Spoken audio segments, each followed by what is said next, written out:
that we have moved the number of Kenyans who today are registered on our universal healthcare space from what it was, about 8 million Kenyans.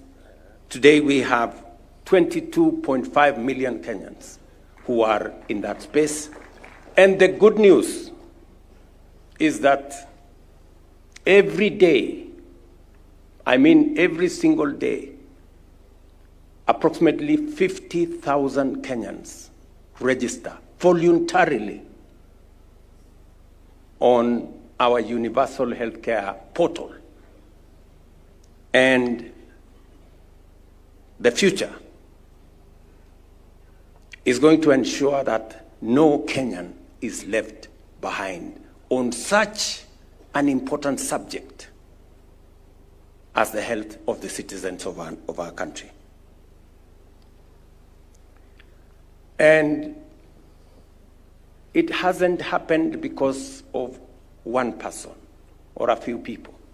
It has taken the collective effort of all of us as a country, as a nation, to get ourselves where we are. And it speaks to what Nehemiah is telling us about rebuilding the wall. It wasn't a Nehemiah project. It was a project of every person. In fact, if you look at what the scriptures say, even as they rebuilt the wall, they were holding on one hand weapons to make sure that they are safe, and on the other hand, they are rebuilding the wall. They were multitasking to make sure that the wall was built. I am asking us, as the people of Kenya, for us to work together. I had a moment of great reflection last week when I went to hand over keys to the first 1,080 homeowners, people we have given a chance because of our housing program. People who live, families who share one toilet, like 5-6 families in our slums. People who otherwise had no hope of ever owning a home. Today, they live with dignity. And it doesn't stop at the 1,080. Tomorrow, I will be handing over more keys in Kisumu.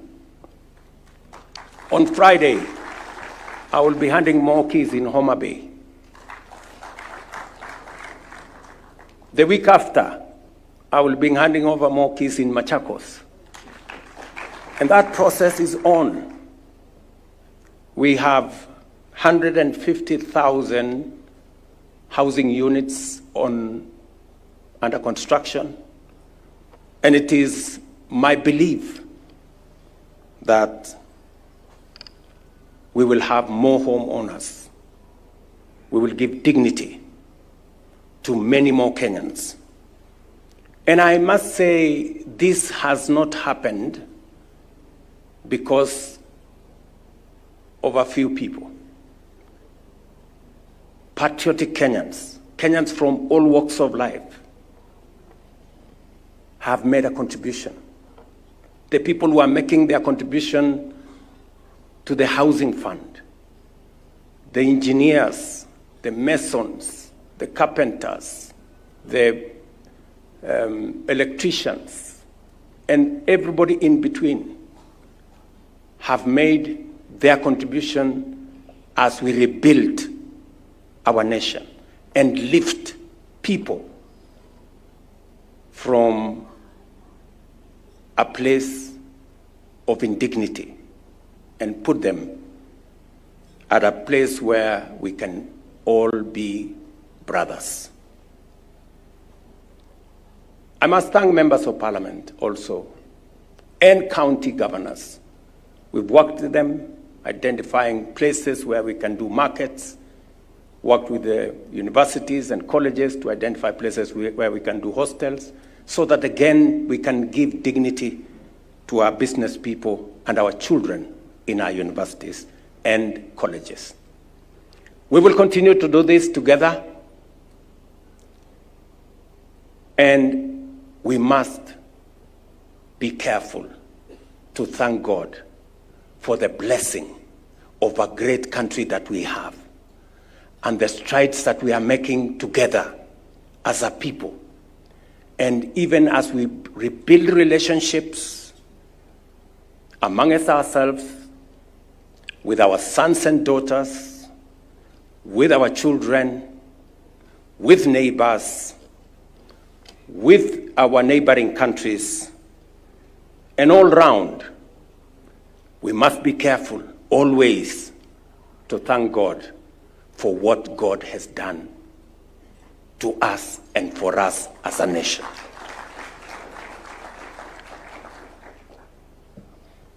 Because it is said, if we are not grateful, if we are not thankful for the little, we can never be grateful for more. And therefore, I want to ask us as a nation, as a people, to work together,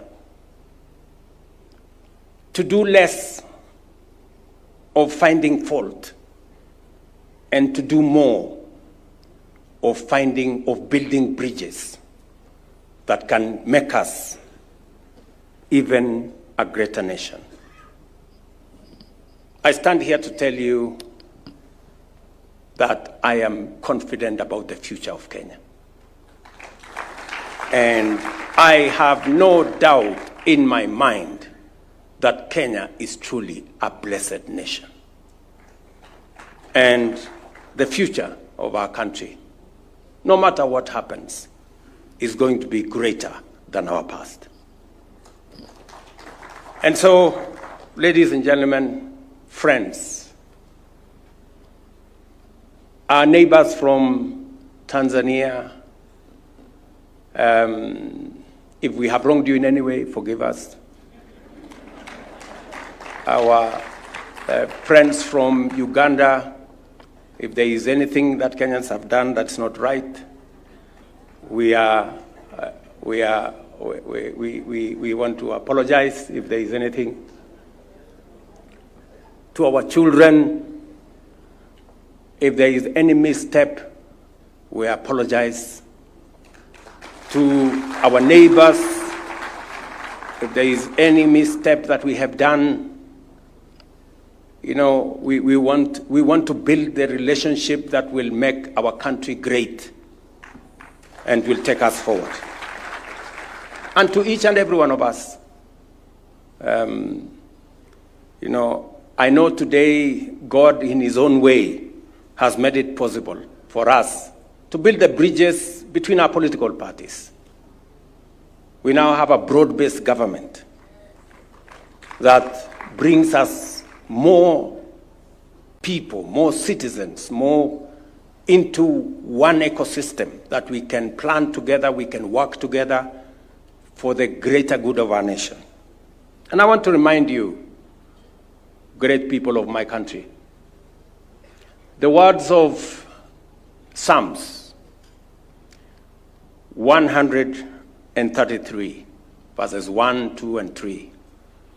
And I want to paraphrase to say that the Word of God tells us how good and how pleasant it is for brethren to live together in unity.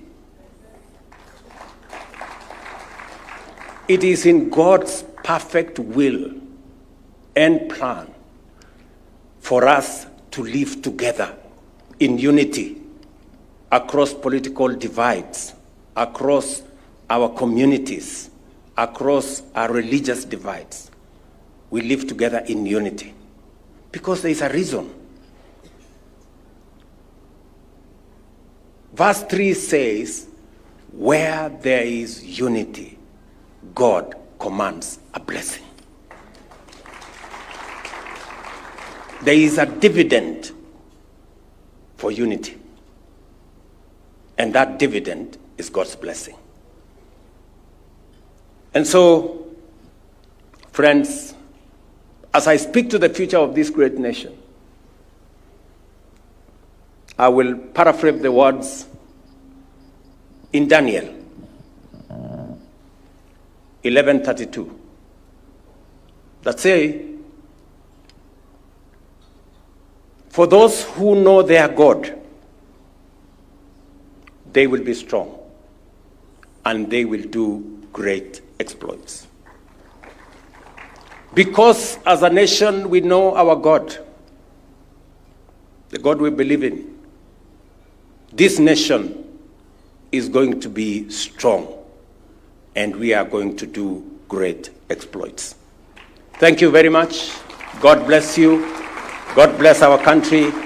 God bless our neighbors. And God bless our friends who have come to join us today. Asanteni sana.